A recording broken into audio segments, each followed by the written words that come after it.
the real reason why a lot of people will take the mark of the beast. Revelation 13, 16 and 17, King James Version. And that no man might buy or sell, save he that had the mark, or the name of the beast, or the number of his name.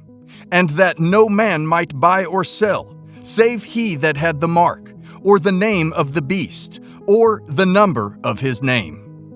You know, when reading the book of Revelation, we read about the mark of the beast, and that people will worship the beast, and we automatically think that these signs will all happen overnight.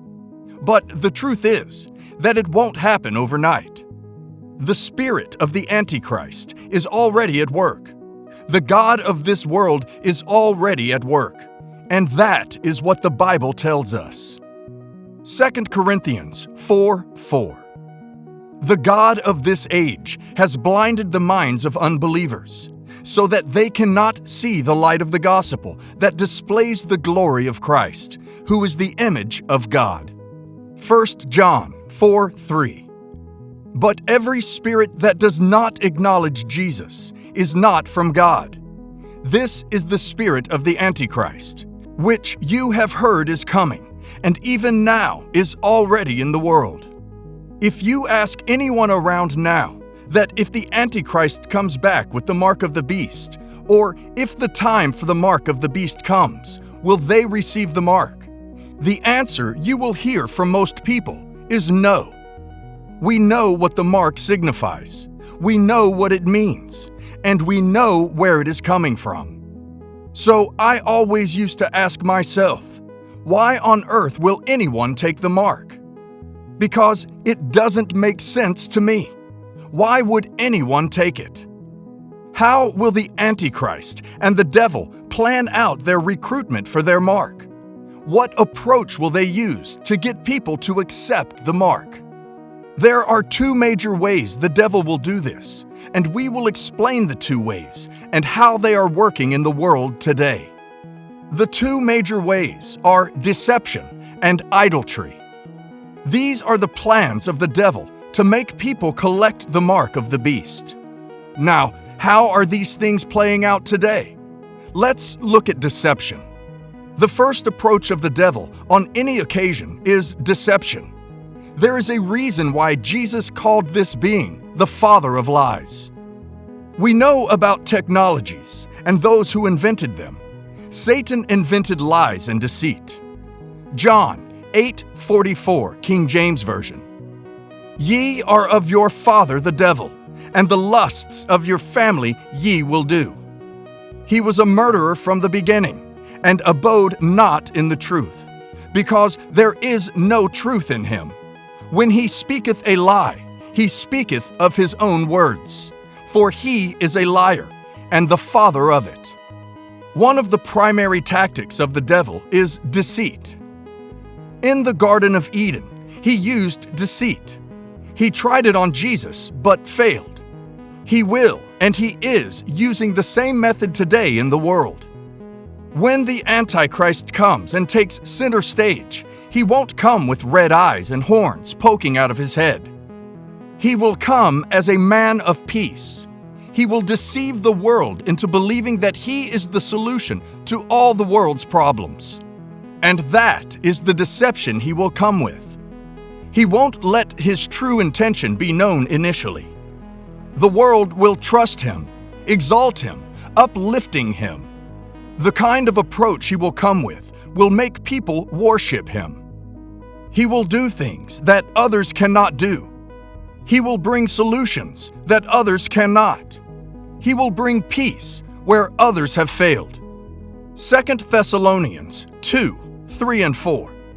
Let no man deceive you by any means, for that day shall not come, except there come a falling away first, and that man of sin be revealed, the son of perdition, who opposeth and exalteth himself above all that is called God, or that is worshipped, so that he, as God, sitteth in the temple of God, shewing himself that he is God. The Antichrist will speak evil against God. He will say many bad things about God, just to deceive people, so that they can worship him. The Antichrist will shift the focus of people from God to himself.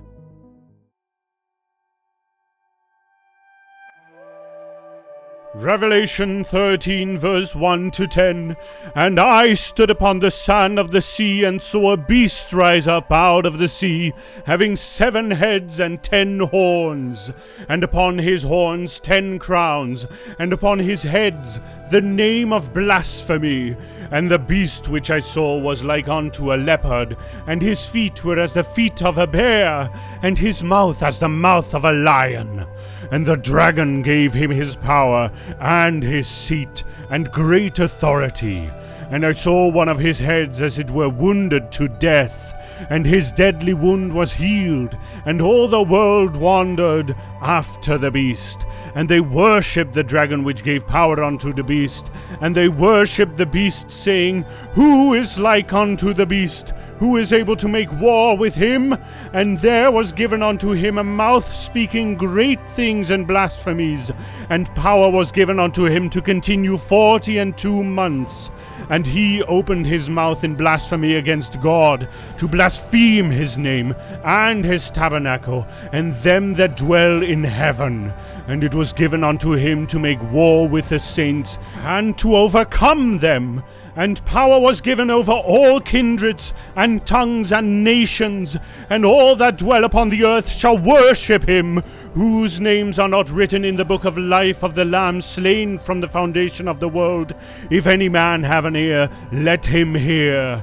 He that leadeth into captivity shall go into captivity. He that killeth with the sword must be killed with the sword. Here is the patience and the faith of the saints. He will look wonderful, be charming and successful. He will be energized by the very power of hell. You have never seen such demonic charisma. He will deceive people. He will deceive nations. He will deceive millions. He will be demonically energized. Millions will worship him. He will be an emblem of reconciliation. He will be a symbol of peace, a beacon of hope, a path to utopia, a guiding light full of false promises. He will look like the solution and appear as an angel of light. He will come like a sheep, but he is a wolf. He will come like a lamb, but he is a dragon. He will come with no corruption, but he is full of corruption.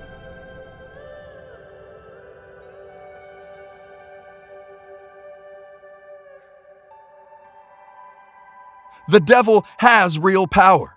However, his power is nowhere near to the power of God. But nevertheless, he is a powerful being that should not be underestimated. After all, he is formally one of God's highest angels and has the power to deceive and to emulate miracles. The second is material things. The devil will offer many people material things. Tell me, who doesn't want to have a good life? Is there anyone on earth who would not want to become a billionaire? The devil knows this, and he will use the material things that will not last to deceive people into following the wrong path. Revelation 13, 16 and 17. And that no man might buy or sell, save he that had the mark, or the name of the beast, or the number of his name. And that no man might buy or sell, save he that had the mark, or the name of the beast, or the number of his name. Without the mark, people will not be able to buy or sell. This is one of the reasons why people will take the mark. Moving on to idolatry. The second method is idolatry, and this will come after people have been deceived. This is when you will see people worshiping other people. The Antichrist will be an idol, a celebrity when he comes. This man will be loved. He will be utterly adored by the world. Now I want to ask you a question. Don't you think the world is ready for him? We often sit in front of the television and watch movies. We watch sports. We see many things on the television and we love them. There are some musicians that we love, There are many sports people that we love. I am not saying that we should hate them. It is not bad to love the sport or the sports people, but it has gotten to a point where many people worship these artists or these athletes. There are basketball players that people bow to when they slam dunk. There are soccer players that people or the fans always bow to when they score. These things leave you wondering, how have we gotten to this stage in the world? People now worship other human beings. You see concerts full of tens of thousands of people chanting a person's name, exalting that person, uplifting that person, literally thousands of people screaming someone's name. You say that that is not worship? Yes, it is. Look at the lyrics of a song we sing in praise and worship. For example, look at that song, "Let Your Living Water Flow." Jesus, Jesus, Jesus, sing to the Father, Father, Father, Father. A song exalting the name of Jesus, but now you see people exalting other humans. It is idolatry. You see celebrities walking on the street and people are literally fainting at the sight of them. 2,000 years ago, idols were graven images and massive statues that people would bow down to and worship. But the devil moves with the time. We are now too sophisticated to be bowing down at some wooden statue. So modern day idols for us are celebrities. You should never sleep as a Christian. You shouldn't think that the plan of the man of sin will come only after the rapture or sometime later in life. John shared the revelation coming from the sea and the beast coming from the land. In 2 Thessalonians 2, the Bible was talking about a particular man called the man of sin. He was also called the son of perdition. The Bible says that this man will come in the last days. He will start to be operational in the last days.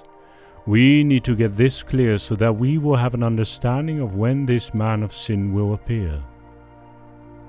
Verse 3 says, "Let no man deceive you by any means, for that day shall not come, except there come a falling away first, and that man of sin be revealed, the son of perdition." This man will be revealed to the world.